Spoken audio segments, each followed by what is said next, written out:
Somnath Sanskrit university मिलके जो ये व्याख्यान का जो प्रारंभ हुआ है, उसका एक आज नया व्याख्यान शुरू होने जा रहा है। मैं इस व्याख्यान में जुड़े हुए सभी का हृदय से स्वागत करता हूं।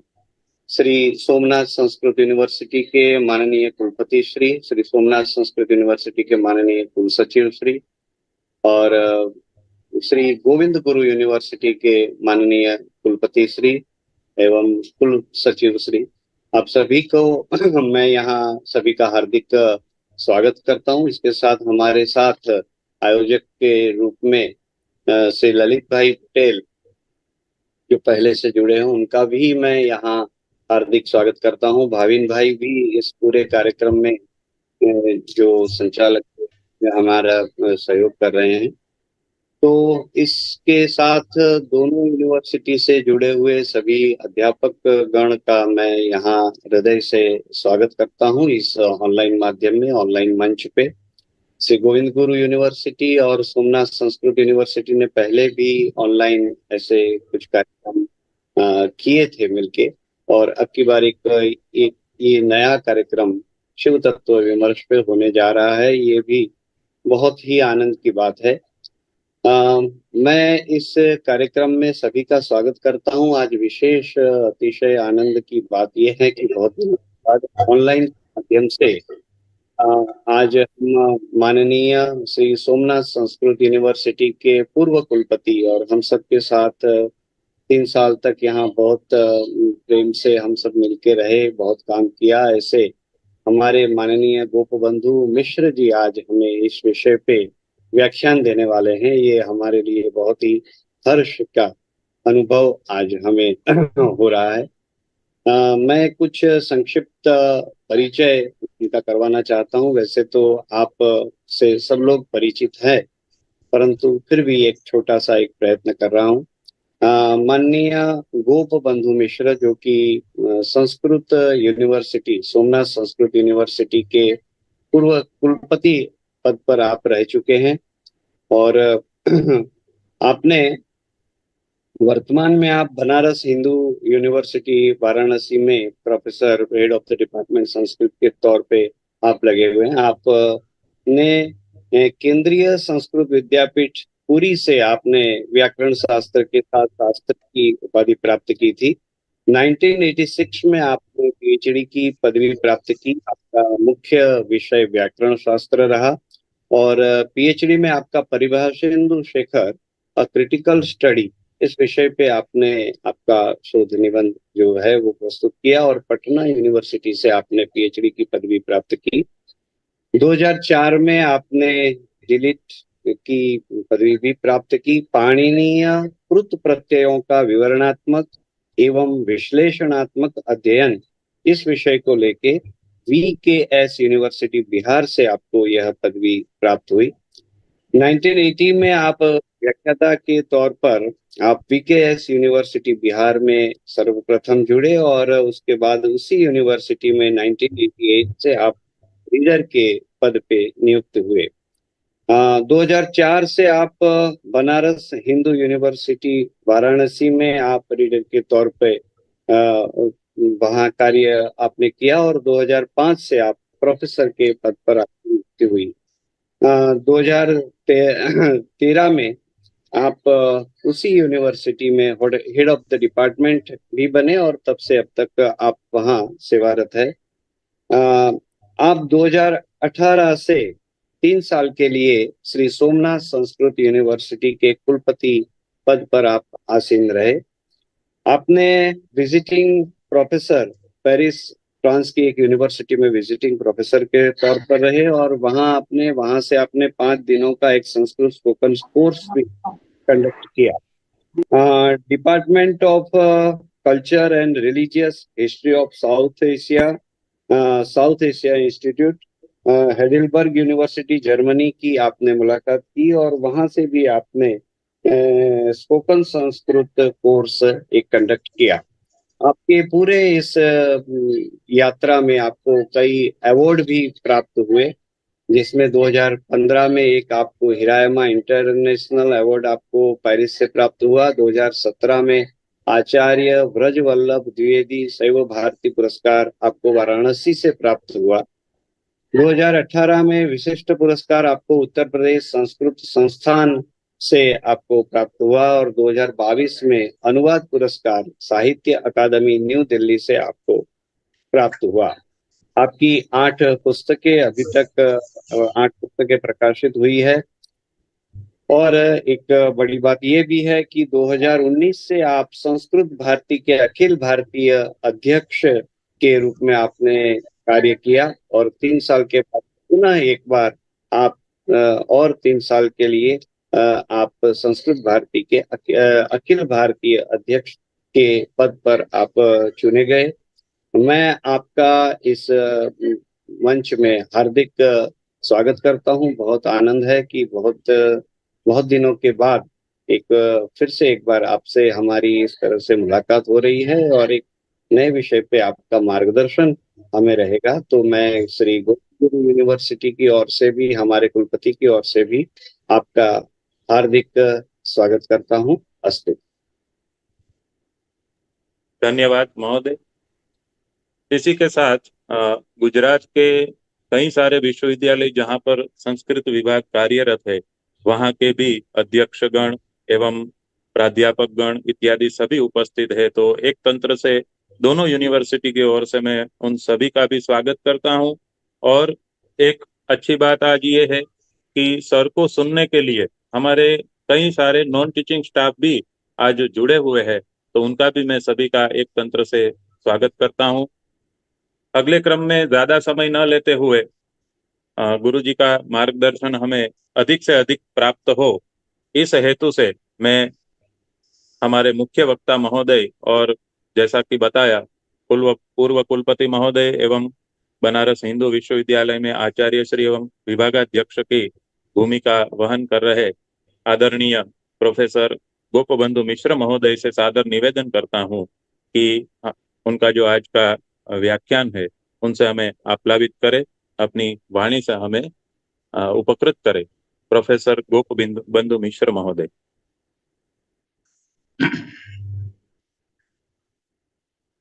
ओम गंगातरंगरमणीयजटाकलापम् गौरी निरन्तरविभूषितवामभागम् नारायणप्रियमनङ्गमदापहारम् वाराणसीपुरपतिं भज विश्वनाथम्। गुरुर्ब्रह्मा गुरुर्विष्णु गुरुर्देवो महेश्वरः गुरुः साक्षात् परं ब्रह्म तस्मै श्री गुरवे नमः। श्री सोमनाथ संस्कृत विश्वविद्यालयः तथा च गोविंद गुरु विश्वविद्यालयः इति उभयोः तत्त्वावधानेन समायोजिते अस्मिन् विशिष्ट व्याख्यानक्रमे समुपस्थिताः उभयोः विश्वविद्यालयोः कुलपतिपादाः प्रोफेसर सुकांत कुमार सेनापति महोदयाः तथा च प्रोफेसर प्रताप सिंह चौहान महोदयाः, श्री सोमनाथ संस्कृत विश्वविद्यालयस्य कुलसचिवपादाः डॉक्टर दशरथ जादव महोदयाः, प्रोफेसर ललित कुमार पटेल महोदयाः, संचालक महोदयाः श्रीमन्तः भाविन कुमार महोदयाः, तत्र गोविंद गुरु विश्वविद्यालयतः डॉक्टर राजेश व्यास महोदयाः, अन्ये च सर्वेपि मान्याः विद्वांसः, अत्यन्तम् आत्मीयाः मम बान्धवाः तथा च श्री सोमनाथ विश्वविद्यालये कार्यरताः सर्वेपि बान्धवाः आत्मीयाः। एषः अवसरः आभासीयरीत्या मह्यं दत्तवद्भ्यः सर्वेभ्यः महानुभावेभ्यः सर्वादौ कृतज्ञतां विज्ञापयामि। जैसा कि आदेश है, शिव तत्व के संदर्भ में कुछ विषय उपस्थापित करने के संदर्भ में, जहाँ शिव है वहाँ आनंद भी है, क्योंकि हम गाते हैं चिदानंद रूप शिवोहम शिवोहम। जहाँ चित्त है वहाँ आनंद है, और इस आनंद के कतिपय मुहूर्त श्री सोमनाथ संस्कृत विश्वविद्यालय के परिसर में बिताने का, आप सभी का साहचर्य प्राप्त करने का परम सौभाग्य जीवन में प्राप्त हुआ है। इसके लिए मैं परमेश्वर दादा सोमनाथ भगवान के श्री चरणों में सब कुछ श्रेय उनके चरणों में समर्पित करता हूँ, और उनके प्रति कोटिशः प्रणाम निवेदित करता हूँ। और उन्हीं के धाम में, एक प्रथम ज्योतिर्लिंग के धाम में, एक दूसरे ज्योतिर्लिंग बाबा विश्वनाथ के धाम से, और उनके संदर्भ में कुछ कहना एक अत्यंत अकिंचन की मुख से कितना क्या है ये तो मैं नहीं जानता, किंतु आदेश है प्रोफेसर ललित कुमार पटेल जी का और वहाँ आयोजकों का। मैं उसके लिए पुनः आभार व्यक्त करता हूँ। ये जो शिव तत्व है, तत्व शिव, शिव तत्व और लौकिकता, जिसके साथ लोक जुड़ा हुआ है। अब तत्व और शिव तत्व में, रस और रस तत्व में, जल और जल तत्व में, ये तत्व जिज्ञासा पहले से हुआ करती है प्रत्येक विषय में। जैसे हम जल तत्व देखने चलेंगे तो जल तो देखते हैं समुद्र में, नदी में, तालाब में, कुआं में, किंतु जल तत्व केवल उतने में सीमित नहीं है। जल तत्व प्रत्येक प्राणी के शरीर में, हिम कण में भी है, यहाँ तक कि भाप में भी जल तत्व है, पेड़ की शाखा में, तना में, प्रत्येक फूल पत्र के एक एक कण में यह तत्व हम देख सकते हैं। यही उसकी लौकिकता है। लोक में विस्तृत यह तत्व है। पृथ्वी तत्व को देखने के लिए केवल पृथ्वी का विस्तार, भौगोलिक विस्तार मात्र नहीं है। पृथ्वी तत्व प्रत्येक शरीर में, एक फूल की सुगंध में, और प्रत्येक बनावटी, प्रत्येक रचना संरचना में पृथ्वी तत्व है। उस प्रकार से आकाश तत्व भी है, वायु तत्व भी है। ऐसा अर्थात तत्व की लौकिकता पूर्ण लोकतः लोक में व्याप्त है। उस दृष्टि से हम जब ये शिव आराधना और पद्धति, विविध कर्मकांडगत उपाय और तत्त संरचनाएं, मंदिर आदि की स्थापना और तद्गत मंदिर में विग्रह की स्थापना, उसकी पूजा पद्धति, इसको देखते हैं। वो एक प्रकार हम एक व्यवस्था को देखते हैं, किंतु उसके साथ जुड़े हुए अनेक शास्त्र हैं, ये भी देखते हैं। लेकिन यह जो एक भौतिक रूप है, लोकगत है, इतने ही मात्र में शिव का तत्व समाविष्ट नहीं हो सकता है। इससे बहुत बड़ा है, और सर्वत्र किस प्रकार से व्याप्त है, यह हम उसी विषय में जो शास्त्र आधारित बातें हैं, उन आधारों पर हमको चर्चा कर सकते हैं। तुलसीदास जी ने अयोध्या कांड में एक स्तुति लिखी है। यस्यांके च विभाति भूधर सुता देवापगा मस्तके भाले बाल विधुर गले च गरलम यस्योरसी व्यालराट सोयं भूति विभूषण सुरवर सर्वाधिपः सर्वदा सर्वः सर्वगतः शिवः शशिनिभः श्रीशंकरः पातु माम्। इसमें जो वर्णन उन्होंने किया है, यह हम किसी शिव मंदिर में, किसी शिव मूर्ति में, उनके चित्र में और पूजा पद्धति में भी उनके समर्पण के प्रसंग में तत्त अवयवगत, जैसे सर्प हैं, बाल विधु हैं, और ये देवापगा यानी अर्थात गंगा का अवतरण है, गंगा उनके मस्तक में है, ये सब हम देख सकते हैं, उसका भी वर्णन है। लेकिन एक अंत में कहते हैं सर्वगतः शिवः। इस सर्वगतता जो है, यह कुछ विषय अन्वेष्टव्य है, ज्ञातव्य है, ज्ञेय है।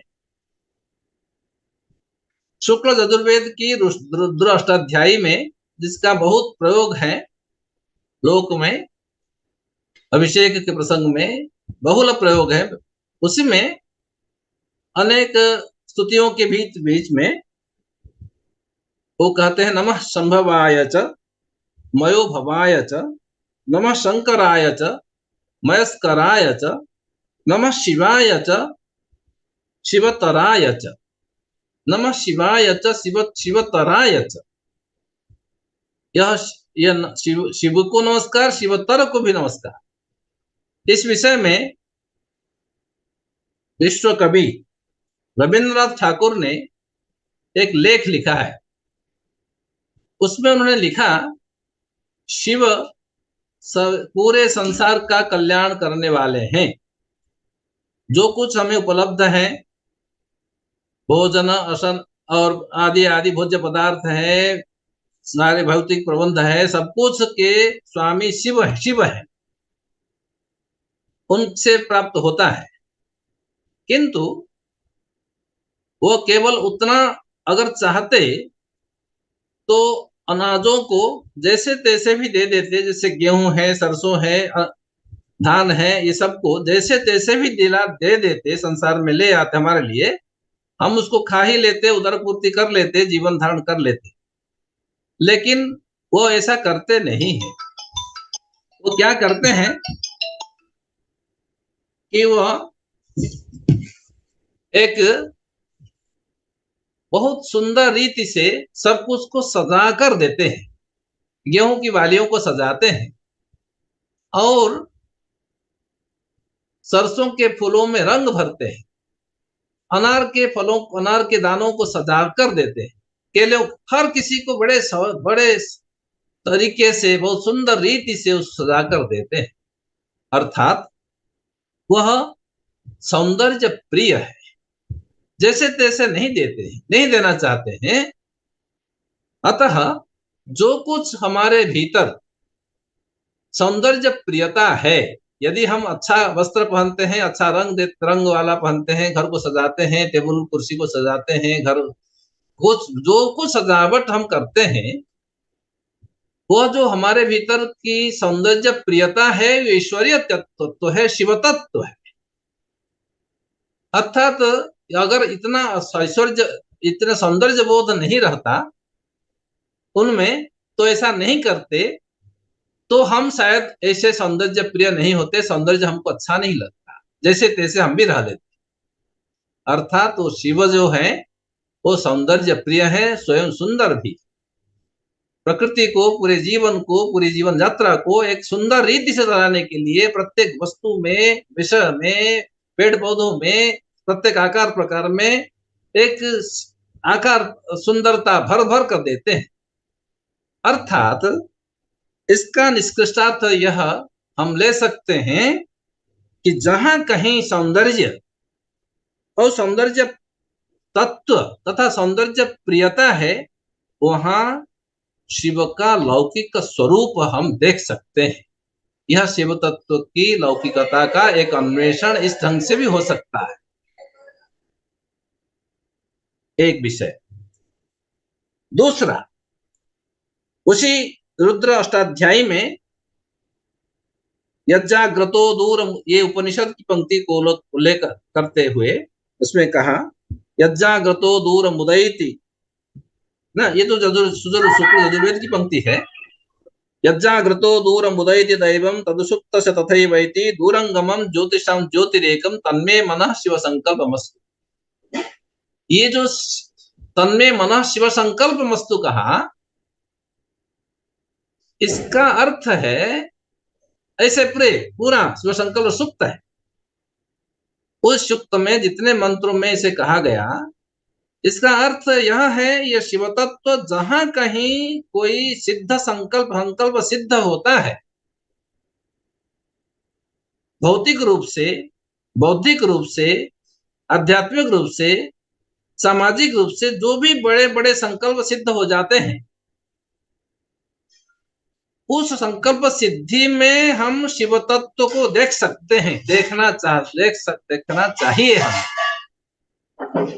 अर्थात केवल मेरे कथन का आशय यह है कि मंदिरों में स्थापित मूर्ति में, लिंग में, पूजन विधि में जो हम शिव की आराधना के प्रसंग में देखते हैं, उतने भर में शिव की लौकिकता नहीं है।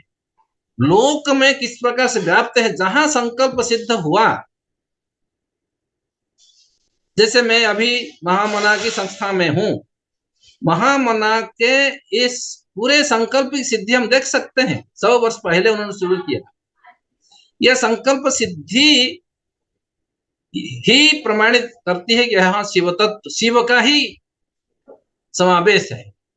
क्योंकि तन्मे मनः शिव संकल्प मस्तु, यही प्रार्थना है, मेरा मन शिव संकल्प हो जाए, शिव से युक्त संकल्प हो जाए।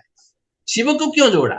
संकल्प तो था, अर्थात जहां कहीं भौतिक रूप से हो, जैसे भी हो, अगर संकल्प की सिद्धि है तो वहां शिव की उपस्थिति को हम देख सकते हैं। लौकिकता को इस दृष्टि से देखना चाहिए।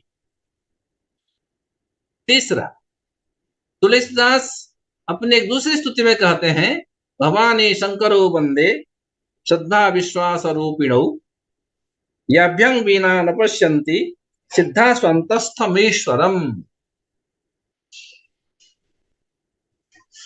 यहाँ कहते हैं, भवानी और शंकर की मैं आराधना करता हूं, जो श्रद्धा और विश्वास रूप में विद्यमान है। संसार में सर्वत्र जहां कहीं श्रद्धा है वहां भवानी है, जहां कहीं विश्वास है वहां भगवान शंकर हैं, शिव हैं। यह तीसरा प्रमाण है कि लोक में जहां कहीं विश्वास फलीभूत होता है, विश्वास का केंद्र है, अविश्वसनीयता है, वहीं शिव विद्यमान है।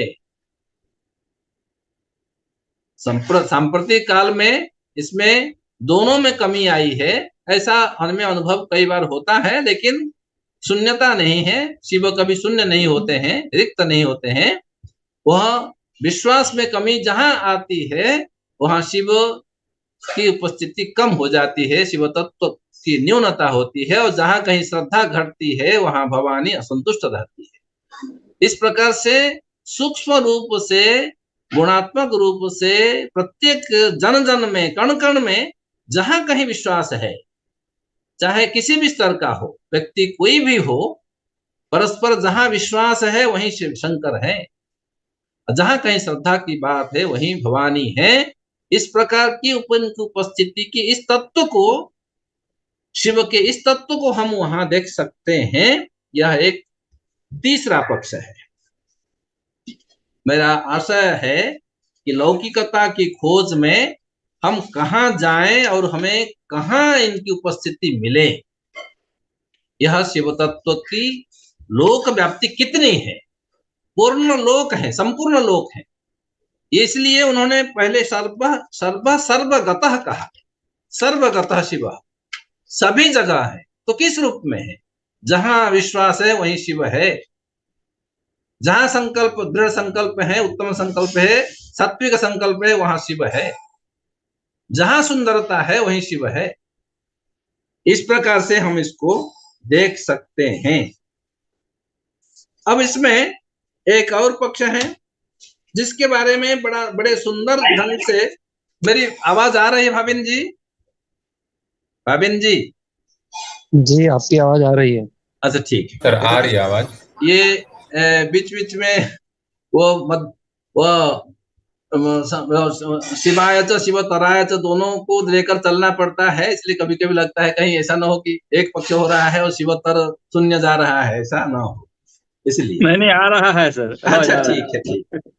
तो ऐसा है, अब इसको एक दूसरे ढंग से हम देख सकते हैं। महाकवि कालिदास के कुमार संभव का पंचम सर्ग उदाहरण के रूप में हम लेख सकते हैं। सभी प्रसंग को जानते हैं। भगवती पार्वती ने तपस्या की, कठोर तपह किया और भगवान शंकर स्वयं बटुक ब्रह्मचारी के रूप में आए। उन्होंने अत्यंत परीक्षा के लिए उनसे पार्वती जी से के सामने शंकर भगवान का की बड़ी निंदा की। निंदा का आधार क्या था? निंदा का आधार था भगवान शंकर का वपु शब्द है, यानी वपुष जो है शरीर है, अंगिक जो वर्णन करते हैं, क्या क्या करते हैं ये सभी को विदित है। मैं केवल उसका उल्लेख करके संदर्भ को दृढ़ करना चाहता हूँ। वो कहते हैं कि देखो क्या तुम तपस्या कर रही हो व्यर्थ, वो कैसा है? वो कहते हैं वलयीकृत अहि शंभु, जिसमें उनका वलय नहीं है, कंगन नहीं है, वो सर्प ही है कंगन के रूप में, शारीरिक वर्णन करते हैं। और गजाजिन है, गज का हाथी का चमड़ा, जिसमें शोणित बिंदु वर्षी है, जहां रक्त खून टपक रहे हो। विकीर्ण केश है, वो परेत भूमि अर्थात श्मशान भूमि में वास करना। त्रिनेत्र वक्ष है, 3 विरूपाक्ष है, वपुर विरूपाक्षम। चिताभस्म रजा, और बैल एक वाहन है। और जिनका जन्म ही ठिकाना नहीं, अलक्ष्य जन्मा है, जिनका जन्म यह पता नहीं कहाँ के हैं, खानदान क्या है, कहाँ से, अगोचर है। और दिगंबर है, श्मशान शूल है। ये सभी प्रसंग वपु के संदर्भ में है, जो दृश्यमान है, बाहरी दृष्टि से दिखाई पड़ने वाले ये सभी तत्व हैं। और आप उनको प्राप्त करने के लिए तपस्या कर रही हैं। क्या आश्चर्य है, आपके साथ क्या तुलना है। इस प्रकार से बड़ा सुंदर वहां वर्णन आया है, ये सभी आपको विदित है। तो उसमें ये कैसा रहेगा, एक उदाहरण के लिए मैं कहता हूं कि कहते हैं त्वमेव तात अवत् परिचिन्तय स्वयं कदाचिदेते यदि योगमर्हतः बधूदुकूलं कलहंस लक्षणं गजाजिनं शोणित बिंदुवर्षि च। वो खून टपकता हुआ हाथी का चमड़ा पहनने वाला और तुम्हारा वधु वेश में यह अच्छे वस्त्र का क्या तालमेल है, क्या कैसा संजोग तुमने सोचा है, इस प्रकार से कहते हैं। और इसलिए उनको संबोधित करते हैं, तुम तो अवस्तु निर्बंध परा हो, अकारण अवस्तु में तुम्हारा ध्यान है। यह कोई बात ही नहीं है उसको वर के रूप में स्वीकार करना। कहने का आधार, सबका आधार उनका बाह्य रूप है। यह लौकिक स्वरूप जो हम देखते हैं चित्रों में, और भस्मांगराग होना और श्मशानवास करना, सर्प का करना, ये सारे विषय इसको कहने के बाद, और इसको इस तरह से कहते हैं, कोई भी सामान्यतः सुनकर उसमें ये दिग्भ्रांत हो सकता है कि यह कोई प्रार्थयितव्य है और उनकी प्रार्थना करनी है, उनको प्राप्त करने के लिए तपस्या करनी है, ये तो विडंबना है, ऐसा कहते हैं। वपुर विरूपाक्षम अलक्ष्य जन्मता दिगंबरत्वेन निवेदितं वसु वरेषु यद वाल मृगाक्षी मृग्यते तदस्ति किं व्यस्तमपि त्रिलोचने। एक भी बताओ कि वर को जैसा होना चाहिए, किसी जिसको प्राप्त करने के लिए कोई कन्या चाहे, ऐसा कोई एक भी गुण बताओ उस शंकर में, शिव में हो, और तो भी तुम तपस्या कर रही हो उसके लिए, ऐसा कहते हैं।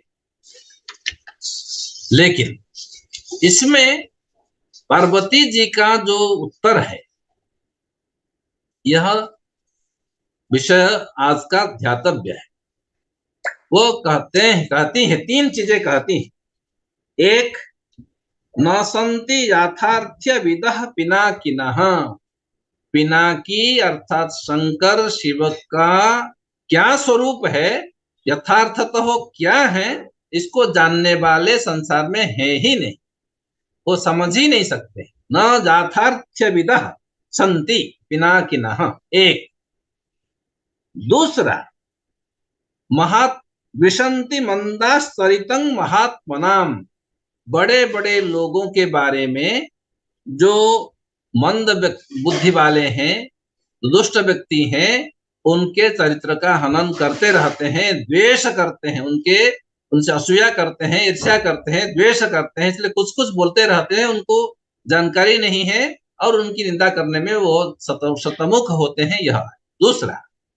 तीसरा, न विश्वमूर्तेर अवधार्यते वपुः। यह महत्वपूर्ण है आज के संदर्भ में।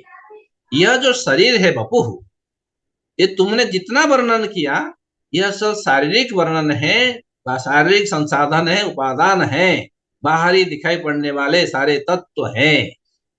लेकिन जो विश्वमूर्ति नाम ले, वो शब्द ध्यातव्य है, महाकवि कालिदास का प्रयुक्त विश्वमूर्ति है। शिव विश्वमूर्ति है। तो विश्वमूर्ति जो हो, उनका शरीर किस तरह से अवधारित कर सकते हो बताओ? न विश्वमूर्ते अवधार्यते वपुः। जो संपूर्ण विश्व में व्याप्त हो, कण कण में हो, उसमें प्रत्येक महाभूत के प्रत्येक कण में हो, आकाश में भी हो, वायु में हो, तेजः में भी हो, क्षिति में हो, जल में हो, पाताल में हो, स्वर्ग, कहीं भी पूरे ब्रह्मांड में जो व्याप्त हो जाए, उसका शरीर का आकार प्रकार क्या हो सकता है? ये तुम बताओ, क्या कोई बता सकता है क्या? और तुमने गलती से ही सही तुमने एक अच्छा उनके लिए एक उदाहरण बताया, विशेषण बताया। तुमने बताया कि ब्रह्मचारी से कहती है पार्वती जी कि तुमने कहा कि वो अलक्ष्य जन्मा है, और इसके ब्याज से तुमने उनकी प्रशंसा ही की है। जिसका जन्म अलक्ष्य हो, जो अजन्मा हो, जो अनिधन हो, उनके शरीर का वर्णन कौन कर सकता है? उन शरीर के आकार प्रकार को लेकर क्या रूप रंग हो सकता है, इसमें कौन निश्चय कर सकता है? और ये जो चिताभस्म की बात करते हो, एक एक करके बताती है। चिताभस्म है, तदंग संसर्गम अवाप्य कल्पते ध्रुवम चिताभस्म रजो विशुद्धये। ये जो उसको पाने के लिए तथा ही नृत्याभिनय कृत क्रियाच्युतम विलिप्यते मौलिभिरंबरौकसाम। देवता लोग उसके प्रार्थी होते हैं उस रजह कर्ण पाने के लिए, जो भस्मराग जिसकी चिताभस्म का प्रसंग है, अपनी शुद्धि के लिए। और जहां तक बैल की बात है, बैल में चढ़कर जाते हैं, असंपदस्तस्य वृषेण गच्छतः प्रभिन्न दिग्वारणवाहुनो वृषा। ये जो इंद्र आदि देवता चलते हैं, ये उनके सामने अपना नतमस्तक होकर करोति पादौ उपगम्य मौलिना विनिंद्र मंदार रजो ऋणांगुली। उनके सामने नतमस्तक होकर उनकी आराधना करते हैं। ऐसा अर्थात वही बैल में, बुढ़े बैल में चलकर चलते जब हैं, तब ये सब बड़े बड़े जो देवता हैं इंद्र आदि, उनकी स्तुति करने के लिए, उनके पादरज पाने के लिए व्याकुल होते हैं। इसका उल्लेख शिव तांडव में रावण ने भी किया है। सहस्रलोचन प्रभृत्य शेष लेख शेखर प्रसून धूलि धोरणी विधूषणांघ्रि पीठ भुः भुजंग राजमालया निबद्ध जाट जूटकः चिराय जायतम चकोर बंधु शेखर। जहां देवतागण उनके लिए उनके पदरज पाने के लिए लालायित होते हैं, उनका आख्यान किस रूप में हो सकता है? इसलिए तुमने दोषमपि च्युतात्मना त्वयैकमेशं प्रतिसाधु भाषितम। तुमने गलती से ही सही दोष दर्शन करने के संदर्भ में जब तुमने कहा, सही कह दिया कि जम आमनन्ति आत्मभुवोपि कारणम कथं स लक्ष्य प्रभवो भविष्यति। उनका जन्म कैसे दिखाई पड़ेगा? जिनका जन्म ब्रह्मा, आत्मभू ब्रह्मा जिनसे पैदा हुए हैं, उनके जन्म के बारे में कौन बता सकता है? तुमने ठीक ही कहा कि अलक्ष्य जन्मा है।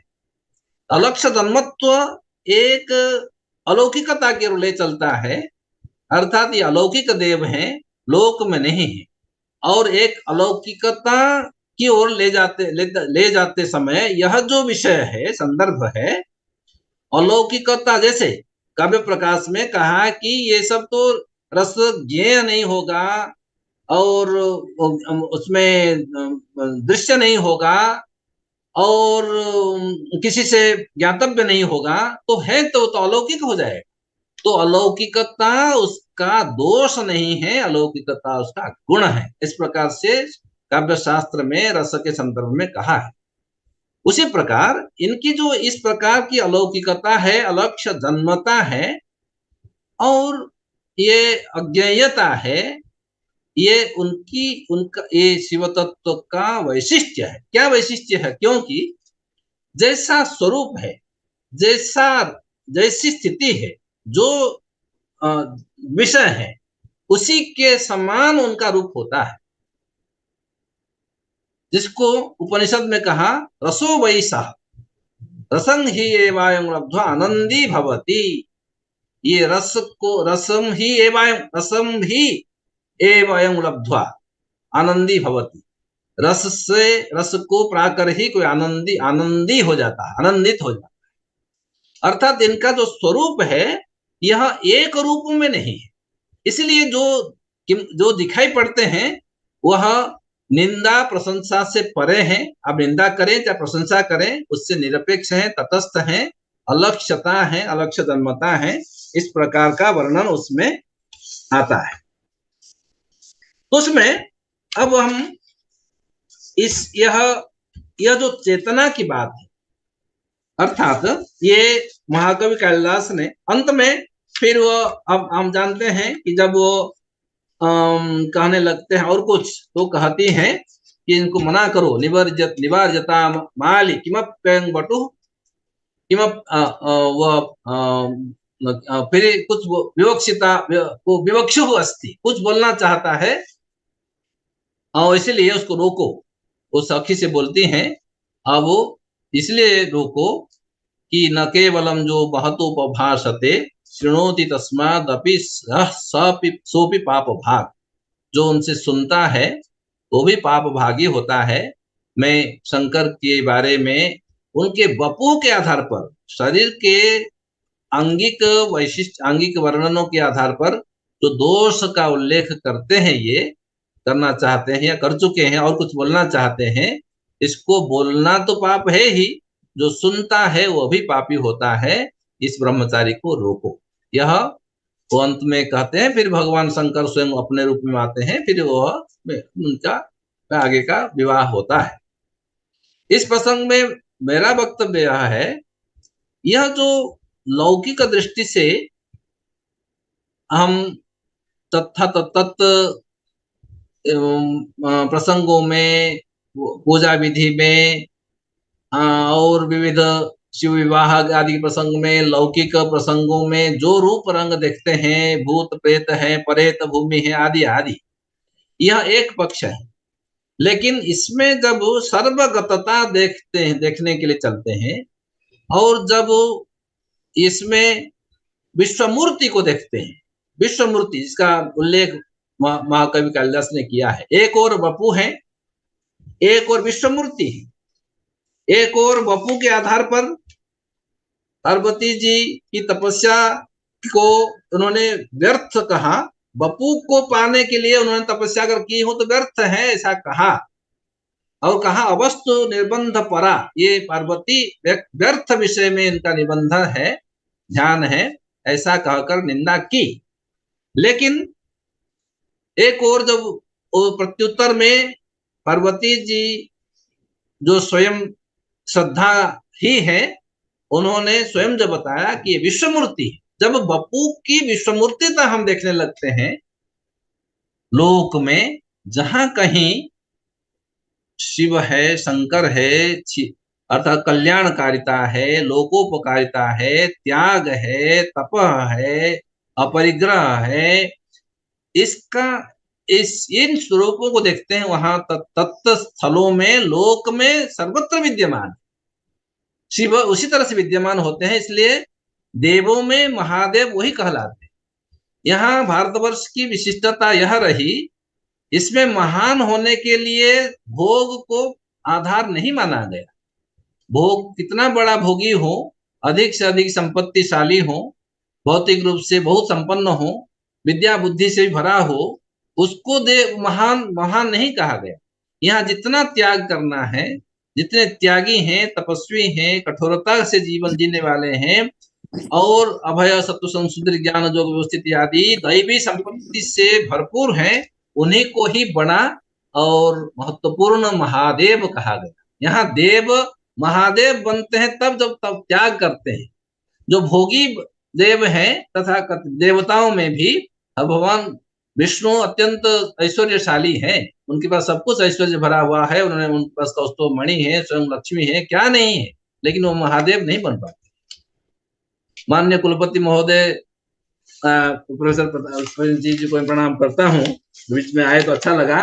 तो और आपका था तो मैं ज्वाइंट हो गया हूँ, आ गया तो मैं कुछ बोल रहा था ऐसे ही जैसे आपका आदेश था, क्योंकि ये जो ये लौकिकता लोक में देखने के लिए, फिर उस संदर्भ में जब हम निर्वाणाष्टक देखते हैं, मनोबुद्धि अहंकार चित्तानि नाहम न च श्रोत्र जिह्वे न च घ्राण नेत्रे न च व्योम भूमि न तेजो न वायु चिदानंद रूप शिवोहं शुभोह।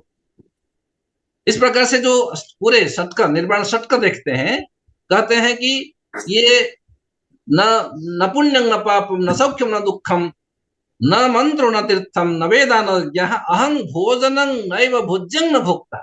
ने मन में न भोजन हूं न भोज्य हूं न भोक्ता हूं। तीन तरह का संबंध संसार में होता है, सारे तत्वों में, सारे विषयों में।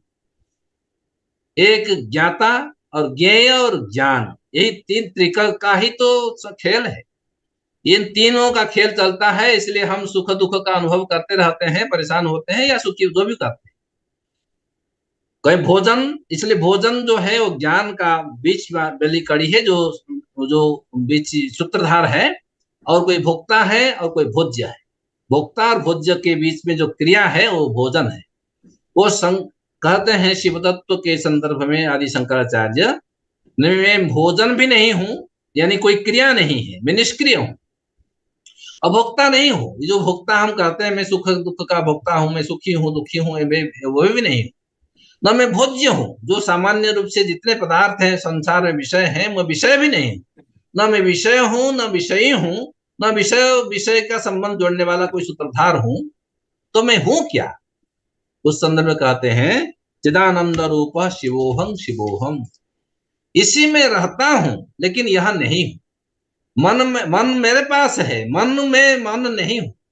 बुद्धि अहंकार ये सारे पंच ज्ञानेन्द्रिय, पंच कर्मेंद्रिय और सारे कुछ, न बाग पाणी पादंग न तो पुस्थ पायु, ये जितने सब हैं ये हैं, लेकिन मैं इसी में हूं, लेकिन यह नहीं हूं। क्या हूं तब? चिदानंद रूप शिवोहम शिवो। जहां चेतना है वही आनंद है, वही चित और आनंद दो रूप मेरे हैं।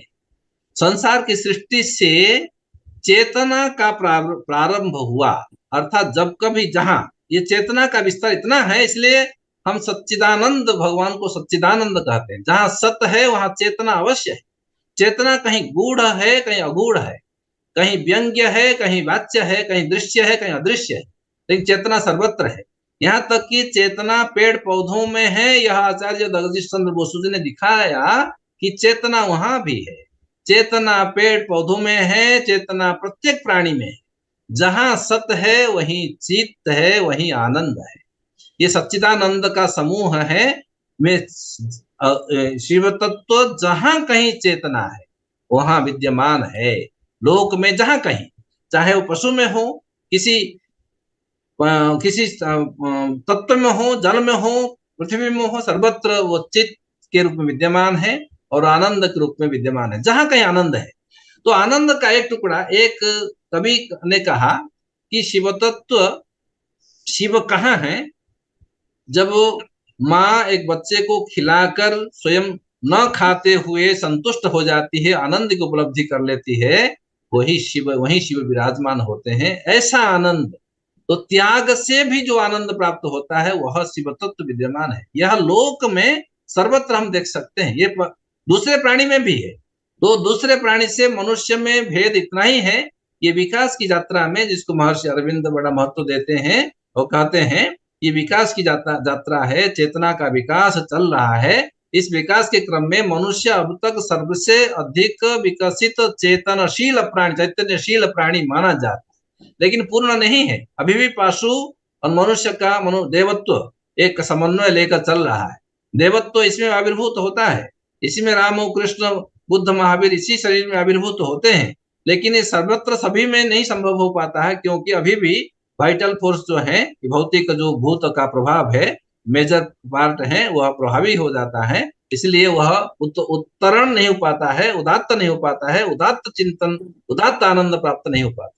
इसलिए जो अन्नमय कोश से लेकर अन्न और प्राण, मन और विज्ञान से आनंदमय कोश की जो यात्रा है, इस यात्रा के क्रम में मनुष्य अभी यात्री ही मात्र है, अंतिम उपलब्धि नहीं है। अभी तक विकास के क्रम में सबसे विकासशील, विकसित नहीं है, पूर्ण विकसित नहीं है, अभी यात्रा जारी है। इसलिए दूसरे प्राणी से उसमें चेतना कुछ उद्भूत है, लेकिन चेतना का ह्रास भी होता है, अधोगति भी हो सकती है, ऊर्ध्वगति भी हो सकती है। दोनों संभावनाएं हैं। गीता में कहा दैवी संपत्ति विवोक्षाय निबंधाय आसुरी मता, आसुरी संपत्ति भी है, दैवी संपत्ति भी है। दैवी संपत्ति जहां उत्तरण की ओर ले जाती है, वहां आसुरी संपत्ति अधोगति के लिए भी कारण बन सकती है। दोनों पॉसिबिलिटीज है, दोनों संभावनाओं के बीच में चल रहा है। इसी में वो जहां कहीं हम उत्तरण की ओर जाते हैं, जहां त्याग, अस्तेय, परिग्रह और तपह और आनंदमय कोश की ओर जहां हम यात्रा करते हैं, जहां आनंद का स्पर्श है, वहीं शिव विद्यमान है। यही लौकिक स्वरूप है। यह लौकिक स्वरूप कोई चित्र और आदि में वह भस्मांग राग है, ये सब तो बाहरी रूप है। यह त्याग और तपस्या का एक प्रतीक है, लेकिन सर्वत्र जहां कहीं चित्त है, वहां कहीं वहीं उनकी सत्ता है, शिव की सत्ता है, यह लौकिक स्वरूप है। इसलिए कहा जाता है। अब तो करना क्या है? तो कहा गया शिवो भूत्वा शिवं भजेत, स्वयं शिव बनकर ही शिव की भजन करना चाहिए। अर्थात जैसे महर्षि अरविंद कहते हैं, लकड़ी में आग लगती है, पत्थर में नहीं लगती है, क्योंकि लकड़ी में आग है, इसलिए सहजता के कारण अन्वय हो जाता है, मिल जाता है, अग्नि जुट जाती है। जैसे पानी में जो चीनी है घुल जाती है, लेकिन अगर पत्थर है घुलता नहीं है, क्योंकि चीनी में पानी तत्व है। इसलिए हम चीनी की तरह बन जाए तो पानी से मिल सकते हैं आसानी से। शिवो भूत्वा शिवं भजेत, शिव की तरह, अर्थात उस प्रकार का आयतन, बाहरी आयतन भले जैसा भी हो, भीतर का जो आयतन है, मंगलायतनता है, शिव बौद्धिक रूप से, आध्यात्मिक रूप से उत्तरण की ओर जाते हुए चेतना की ऊर्ध्वगामिता के साथ रहने के साथ, जब कभी जहां सौंदर्य है, जहां शोभा है, जहां त्याग है, जहां विश्वास है, वहां विश्वास की मात्रा जितनी बढ़ती जाएगी, उतना शिव तत्व का लौकिक अवतरण उतना ही होता जाएगा। इसलिए परस्पर विश्वास की मात्रा बढ़ाकर ही हम शिव बन सकते हैं, क्योंकि भवानी शंकरो बंदे, जैसा कि मैंने कहा, भवानी शंकरो बंदे श्रद्धा विश्वास रूपिणौ, जहां श्रद्धा है वहीं भवानी है। मंदिर न जाए या न जाए, जहां श्रद्धा का केंद्र है वही भवानी का वास है। उसी प्रकार से जहां विश्वास है वहीं शंकर का वास है, वही लोकगत शंकर तत्व है। अतः यह जो लौकिकता की खोज में हम अन्यत्र जाएं, इसकी अपेक्षा नहीं है। इसमें वह जो तुलसीदास जी जो गाते हैं, नमामि समीशान निर्वाण रूपम विभुम व्यापकम ब्रह्मवेद स्वरूपम निजम निर्गुणम निर्विकल्पम निरीहम।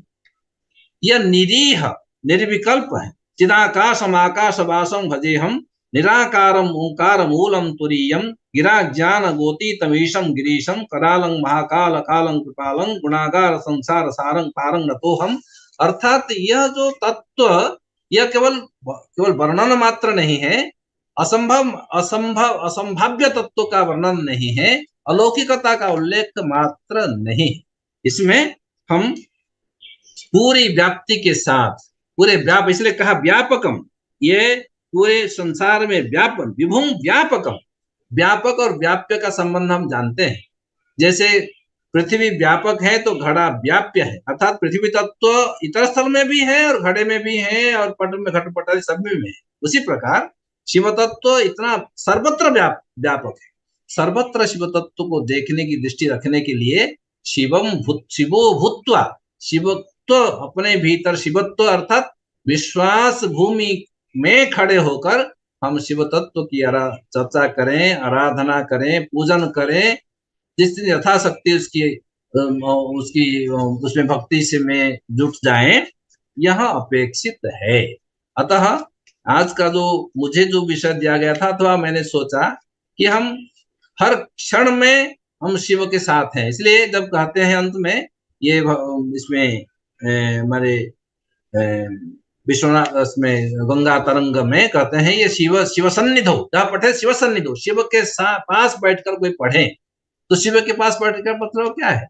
अर्थात है हमारे भीतर ही शिव है। चिदानंद रूप शिवोहं शिवोहं कहते हैं, मैं तो भीतर बैठा हूँ, मैं चिदानंद रूप हूँ। बाहरी जो भीतर का जितने सारी इंद्रियां हैं और भी तत्व हैं, मन बुद्धि आदि का आदि मैं नहीं हूँ, वो मुझ में है, लेकिन मैं वहां नहीं हूँ, लेकिन मैं हूँ मैं उसी में हूँ, लेकिन चिदानंद रूप में विद्यमान है। तो उसकी अनुभूति करना अपेक्षित है। यही लोक जीवन में हम वो हमारे साथ सर्वथा है। यदि हम उपेक्षा करें, अर्थात मेरे जैसे असुरी संपत्ति दम्भ दर्प अभिमान क्रोध पारुष्यमेव च, ये जो दम्भ दर्प अभिमान पारुष्य ये बढ़ता जाएगा, वहां शिव तत्व कुंठित होता जाएगा। और जहां जहां अभयम सत्य संशुद्ध ज्ञान जो व्यवस्थिति है, दैवी संपत्ति बढ़ती जाएगी, जैसे जैसे संपत्ति दैवी संपत्ति होती जाएगी, ऐसे ऐसे शिव तत्व अपने आप में अवतीर्ण होता जाएगा। यही लोक में हम अनुभव कर सकते हैं, लोगों ने करके दिखाया है। इसलिए जब हम कहते हैं कि विश्वास का विषय है या संकल्प की बात मैं संपूर्ण करता हूँ, पूरा मेरा विषय पूरा मैं अभी पूरा समाहार करता हूँ कि जब स्वामी विवेकानंद अपना मिशन रामकृष्ण के नाम पर बनाते हैं, अपना मिशन नहीं करते। विवेकानंद मिशन कर सकते थे, उस समय रामकृष्ण बनाना से नहीं थे, या उनकी कोई आपत्ति नहीं थी कि वो ये करे वो ना करे, ऐसा नहीं था। लेकिन उन्होंने अपने गुरु जी के प्रति समर्पण कर दिया, गुरु जी के नाम से मिशन चला। यह संकल्प वाली बात मैंने शुरू से कही थी, तन्मे मनः शिव संकल्प मस्त, शिव संकल्प हो जाए, मेरे सारे संकल्प शिव संकल्प हो जाए।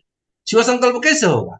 जब व्याप्ति अधिक हो जाएगी, व्यापकता रहेगी, विश्वमूर्तिता आएगी और सर्वगतता आएगी, तब उसमें व्याप्ति आएगी, तब शिव तत्व स्वयं आविर्भूत होगा। इसलिए जब सारे मिशन हमारे उस तरह से व्याप्ति के साथ, व्यापक मिशन लक्ष्य के साथ हो जाए, तो शिव तत्व स्वयं लौकिक रूप से लोक में सर्वत्र हैं। उनका अनुभव तथा उनसे उपलब्धि, आनंदमय कोश की प्राप्ति में भी हम भी सम्मिलित हो सकते हैं। यह अत्यंत संभाव्य है, कोई अलौकिक बात नहीं है।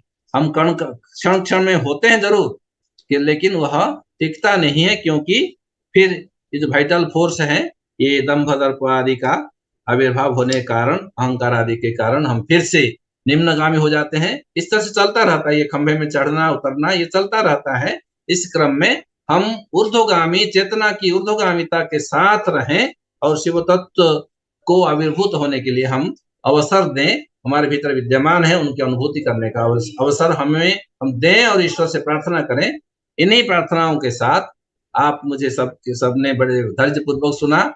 मुझसे कुछ न विषय आता है, न मेरी इसमें कोई प्रविष्टि है, लेकिन आपका आदेश पालन करना था और यथाशक्ति यथामति मैंने विषय को उपस्थापित किया। आपने अवसर दिया, मैं फिर से प्रोफेसर प्रताप सिंह जी के प्रति आभार व्यक्त करता हूँ। प्रोफेसर सुकांत कुमार सेनापति जी और सारे हमारे मित्रगण, प्रोफेसर ललित कुमार पटेल जी, सभी, प्रोफेसर जादव जी, सभी के प्रति आभार व्यक्त करता हुआ अपनी वाणी को विराम देता हूँ।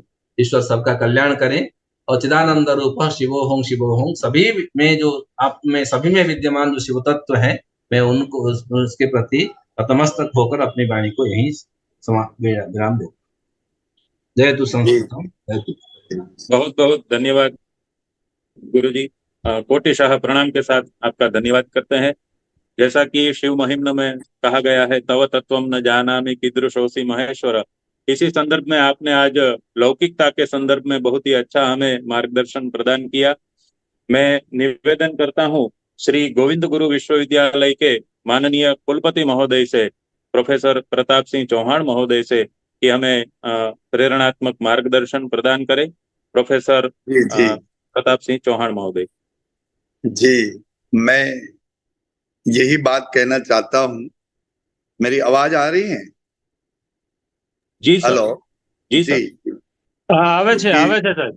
जी, मैं कितने दिन से ये हमारा जो प्रकल्प है इसमें ज्वाइंट होने का प्रयास कर रहा था, लेकिन जब तक ये शिव तत्व की इच्छा नहीं होती है तो इसमें मेरा कुछ चलता नहीं है। वो साबित में बार बार मुझे उसकी अनुभूति होती है।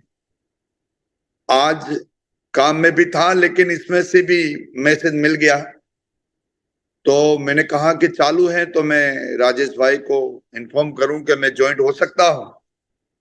तो फिर मैंने ज्वाइंट किया और हमारे बहुत विद्वान और ये पूर्व कुलपति गोपबंधु जी, बहुत उसको मैंने जब जब उसको वो समय में भी, जो कुलपति महोदय के समय में भी उसको जब मौका मिलता था तो मुझे ऐसा ही लगता है कि मैं उसको सुनते ही जा रहा हूं, और मन में एक ऐसा होता है कि वो जल्दी पूरा ना करे।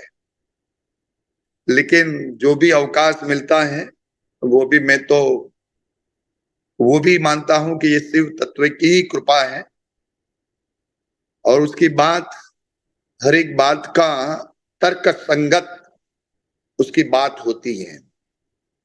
आज कहे कि शिव तत्व कहाँ है, जो हमारे लोग जो भोग प्रमाद और ये मटेरियल वर्ल्ड में जो उसकी महत्वता आज लोग कह रहे हैं, लेकिन फिर भी आप देखेंगे कि स्वामी विवेकानंद का गोबंधु जी ने एग्जाम्पल दिया, लेकिन ये दिव्य शक्ति होती है, और ये दिव्य शक्ति देवी संपदा का ही कारण है।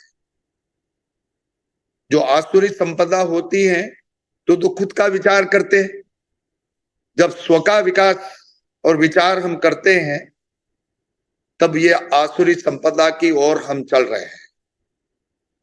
और देवी संपदा का जो विचार आता है तो स्व से दूसरे के लिए, स्वार्थ के लिए नहीं, वो सबके लिए, परमार्थ के लिए वो काम करने की इच्छा मनुष्य में भी होती है। साहब ने कहा कि मनुष्य एक अलग दूसरे से जीव है, पेड़ है, सारे में चेतना है, चेतना कहाँ नहीं है। और विभूति युग में गीता जी में ये कृष्ण ने बताया है कि मैं कहाँ नहीं हूं, तो वो भी एक ही बात है। शिव और जो भगवान पुरुषोत्तम है कोई अलग तो है नहीं, और उसकी बातें देखकर कहाँ नहीं है। हमारे हर मन में जो विचार आ रहे हैं वो आइडेंटिफिकेशन है कि देवी संपदा का है या आसुरी संपदा का है। मनुष्य को जब जब ये विचार करना होगा तब थोड़ा ध्यान रखेंगे तो मन जो हमारा है इसमें दो ही विचार आ सकते हैं। अब देवी संपदा का विचार बार बार करेंगे तो आसुरी संपदा को अवकाश नहीं मिलेगा, और धीरे धीरे धीरे ये अभ्यास और योग से आप इससे बाहर निकल जाएंगे। और वही शिव तत्व है। कई महापुरुष, गीता में कृष्ण भगवान ने ये जनक राजा का एग्जाम्पल दिया है। राजा होते हुए भी, सारा वैभव होते हुए भी, प्रमाद और आनंद का सब साधन होते हुए भी एक भी उसको टच नहीं कर पाया। क्यों? क्योंकि देवी संपदा का उसके ऊपर बहुत गहरा असर था। और इसलिए कह रहे हैं कि महापुरुष का उदाहरण लेते हैं कोई, तो राजा जनकादि का एक ऋषि जैसा राजा।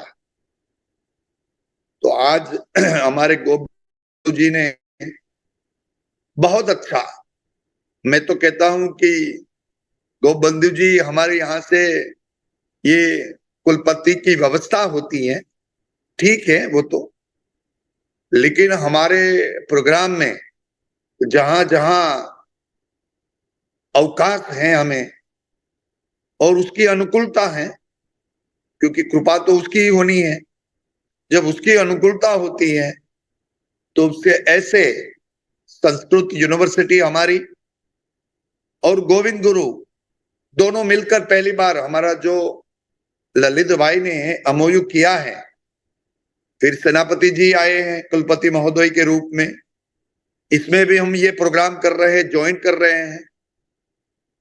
तो ऐसा लग रहा है कि हम भले छोटी छोटी यूनिवर्सिटी हैं, लेकिन भारत का हायर एजुकेशन का 85% वॉल्यूम हमारे लोगों के पास है, टायर 3 यूनिवर्सिटीज के पास।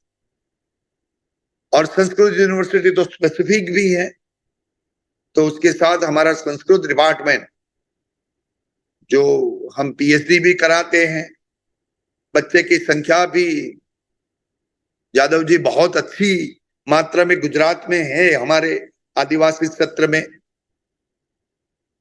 और ये काम ठीक से कर रहे हैं जो हमारी टीम है संस्कृत की, यहाँ डॉक्टर राजेश भाई है, दिलीप भाई है, महेश भाई है, नरेश भाई हैं, और सारे लोग भी हैं कि इसमें ज्वाइंट भी होते हैं।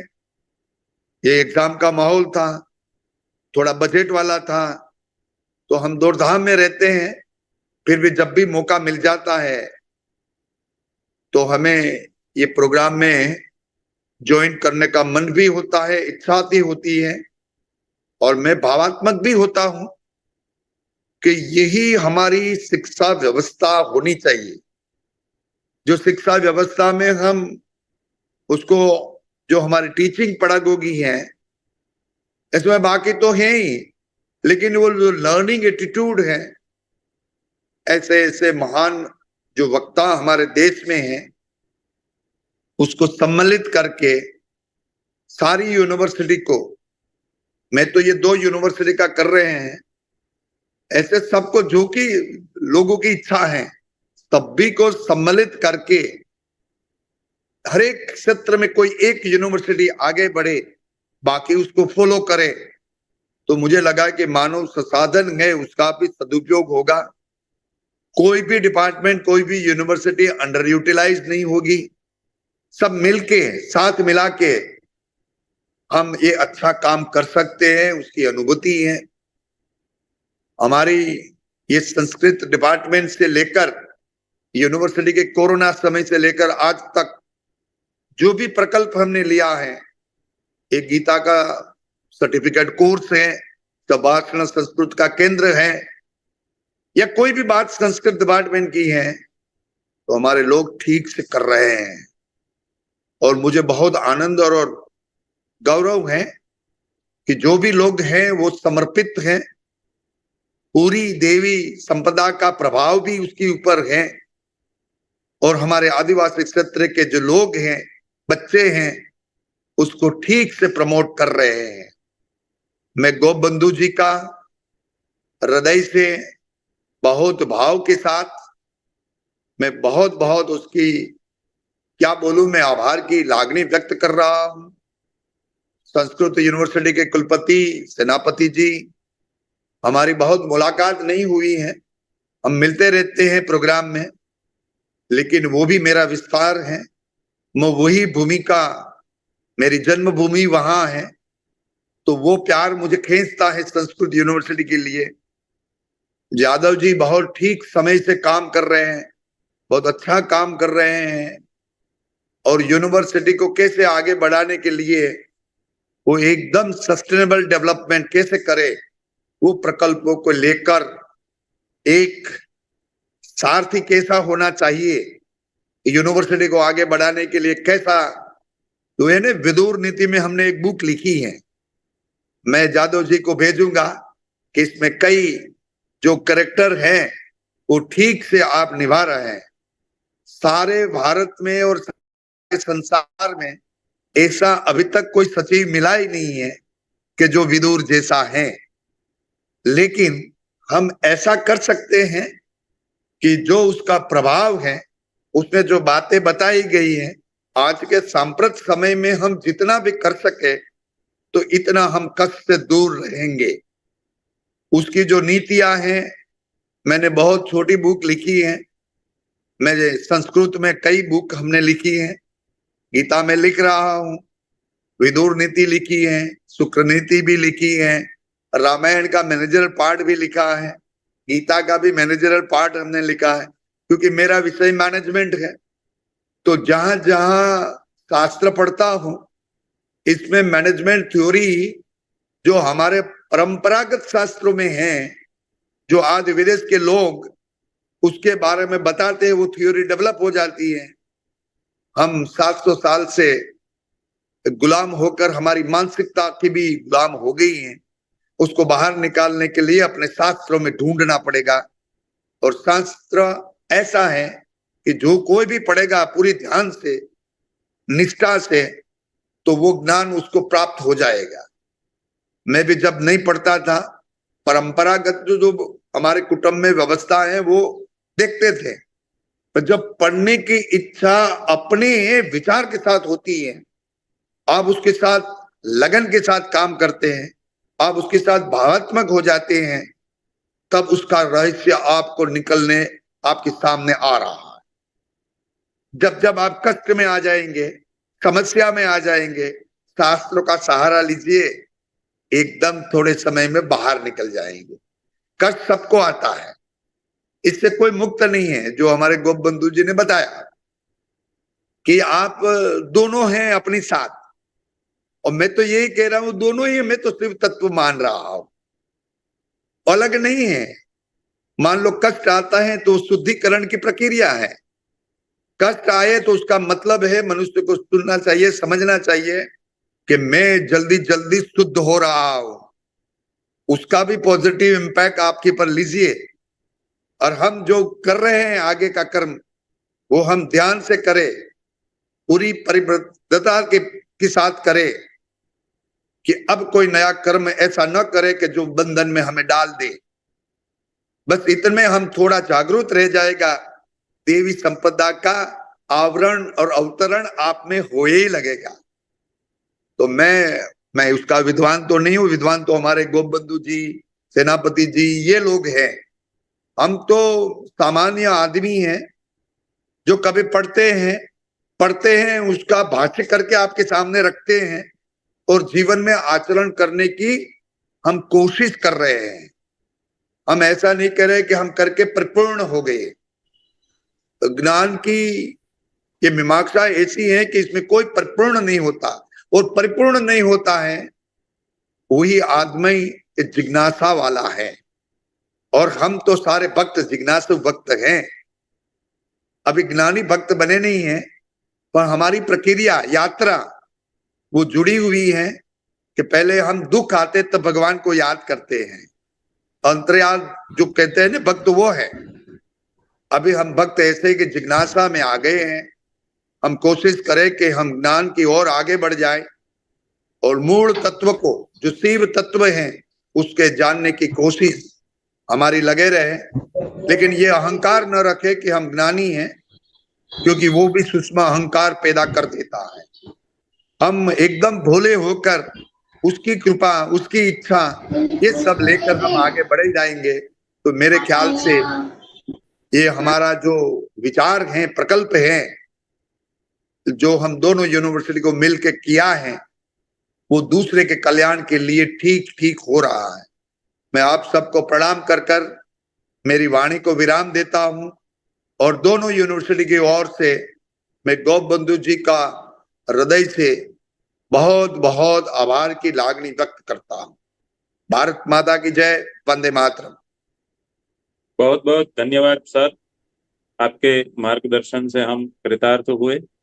मैं निवेदन करता हूं श्री सोमनाथ संस्कृत विश्वविद्यालय के अनुस्नातक विभाग के सहायिकाचार्य डॉक्टर विदुषी बोल्ला महोदया से कि उपस्थित सभी महानुभावों का कृतज्ञता ज्ञापन करें। डॉक्टर विदुषी बोल्ला महोदया। एवं ध्वनि श्रूयते खलु? जी मैडम, श्रूयते। जी।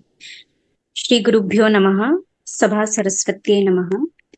श्री सोमनाथ संस्कृत विश्वविद्यालयस्य शिवतत्त्वानुसन्धानपीठं श्री गोविंद गुरु विश्वविद्यालयश्च इत्यनयोः संयुक्ततत्त्वावधाने समायोजितेयं शिवतत्त्वविमर्शः इत्याख्या व्याख्यानमाला।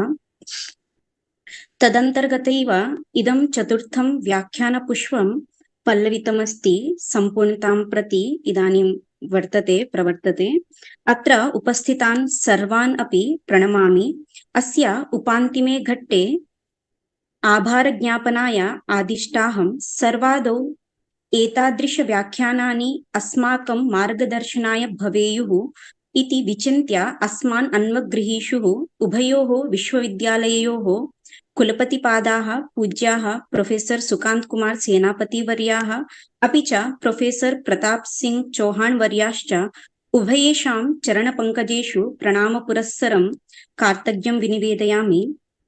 तथा च अद्यतनव्याख्यानस्य मुख्यवक्तारः वर्तन्ते अनेकासु भाषासु प्रवीणाः, व्याकरण साहित्य दर्शनादिशास्त्रेषु अप्रतिहतगतयः परमपूज्याः प्रोफेसर गोपबंधु मिश्र महाभागाः, येषां कुशलनेतृत्वे A+ श्रेणीं प्राप्नुम। तथैव सम्प्रति शिवतत्त्वस्य लौकिकता इति विषयम् अधिकृत्य तत्रापि रुद्राष्टध्यायीतः आरभ्य गंगातरङ्गिणी पर्यन्तम् अनेकान् शैवग्रन्थान् समालोड्य शिवः विभुः व्यापकश्चेति निष्कर्षः नैकैः उदाहरणैः तं निष्कर्षं प्रतिपादितवन्तः। स्वोद्बोधनेन अस्मान् उपाकार्षुः इति तादृशानां कुलपतिचराणां चरणकमलयोः नमोवाकपुरस्सरम् आधमरणं विनिवेदयामि। क्रमेऽस्मिन् व्याख्यानमिदं साफल्यं यायात् तदर्थं ये सूक्ष्मेक्षिकया परिशील्य मार्गदर्शनं प्रदर्शितवन्तः दत्तवन्तः तादृशाः विश्वविद्यालययोः कुलसचिवपादाः उभयेषामपि प्रणतिपूर्वकं धन्यवादान् विदधामि। एवम् अस्य कार्यक्रमस्य सञ्चालनं कथं स्यात् इति बहु परिश्रम्य तदर्थं विषयान् चित्वा तदनुगुणं कार्यं यथा दृष्टिविषयतां प्राप्नुयात् तथा कार्यं निर्वहन्ति अस्य अनुसन्धानपीठस्य निदेशकाः प्रोफेसर ललित कुमार पटेल वर्याः तथा च डॉक्टर राजेश व्यास वर्याश्च। तेभ्यः अपि प्रणामपूर्वकं धन्यवादान् वितन्मः वयम्। तथैव कार्यक्रमेऽस्मिन् येषां केवला उपस्थितिः अपि सुकृताय भवति तथाविधाः आचार्याः, अनुस्नातक विभागाध्यक्षाः प्रोफेसर विनोद कुमार झा वर्याः, प्राचार्याः डॉक्टर नरेंद्र कुमार पंड्या वर्याः, अन्ये सर्वेपि शास्त्रपण्डिताः आचार्याः भवद्भ्यः सर्वेभ्यः नामग्रहणम् अकृत्वैव प्रणामपूर्वकं धन्यतावचांसि विनिवेद्यन्ते।